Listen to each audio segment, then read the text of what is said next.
Hey folks, welcome to KayakDIY. Here, myself and my father head off to ICAST, where we're going to be filming the latest products in paddle sports and fishing. Check it out.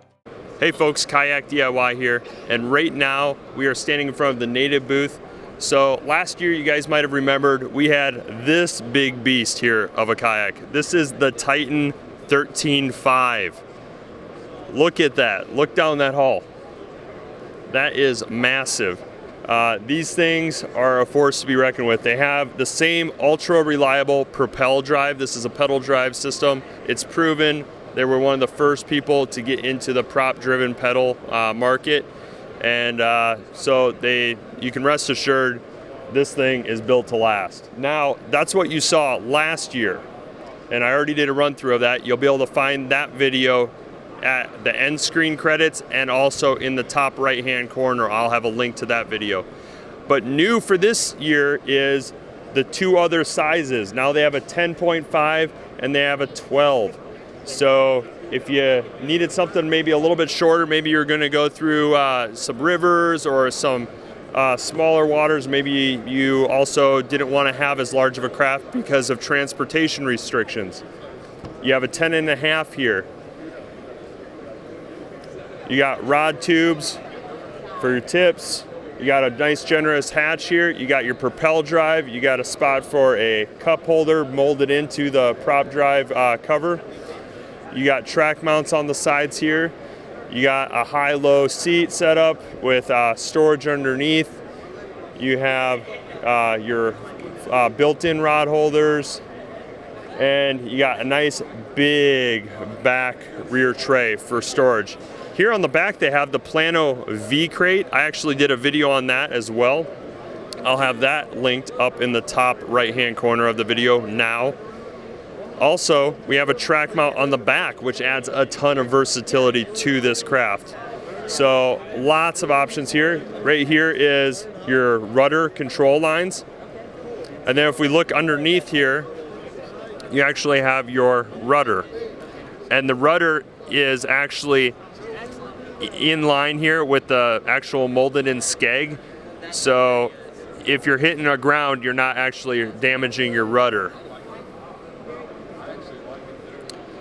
Looking on the back of the 13.5 though, you have these big mounting plates here. You do not have that on this at the moment, but you could end up likely still doing a lot of mounting options because you have this track mount here, and you do have some space on here to do some of your own rigging. Going over here to the 12, you have that generous track there as well on the back. These are also doubling as handles, like on the previous models over there.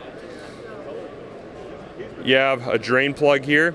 You have the same type of rudder. You got a huge rear tray. So one thing I'm thinking of is, you know, if you have kids, you could probably put a little cooler on the back here. Your kids could sit on the back. You could put a little, like a little lawn chair or so in there. Your kid could sit on the back. These things aren't going to tip. You also could take your dog along if you wanted. The Titans are totally set up to be able to handle a cargo and payload. Here you have track mounts on the side, just like on the other models. You got grab rails molded into the tracks, which is kind of cool. You got your molded in rod holders, which angle out towards the front of the craft. More track mounts, high-low seat, storage underneath, Propel drive, and this here is an aluminum-like feel. I'm quite sure it's aluminum. It's well built. As I said, it's very smooth. You can go in forward and reverse. You got the rod tip protection, so if you're going under any low-lying trees, going through mangroves, things like that, it's not going to bust off your rods. Even if you're going into a surf, if you're beach launching or surf launching, you also have your rods secured down. The nice thing is you got tons of space alongside the hull here. You can even break down your paddles. That's what they've done here on the side, so they have a backup paddle here on the side. Just really, really nice setup. And what I want to do is I want to show you the hatch space in this.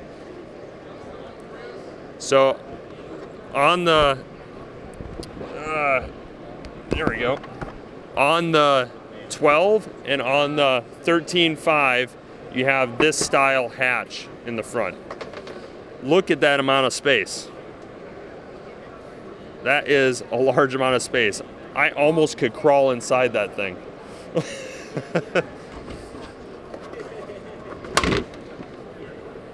And on the 13.5, it's even bigger yet. So the way this goes together is it just ends up clipping like that. So on the 10.5, the difference is really with this front hatch area. Otherwise, it's more like a shrunken down version of the other crafts. So this kind of has a rubber feel. So it's kind of a built-in seal into the hatch. Some people use like a plastic hatch. This is kind of a rubberized hatch setup, which usually leads to a pretty good seal setup.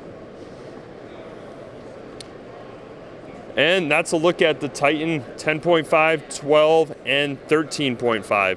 So if you're interested in that, take a look over at Native, and I'll have a link in the video description below for their website. And here's a look at some of the specs and price points. Okay, there we go.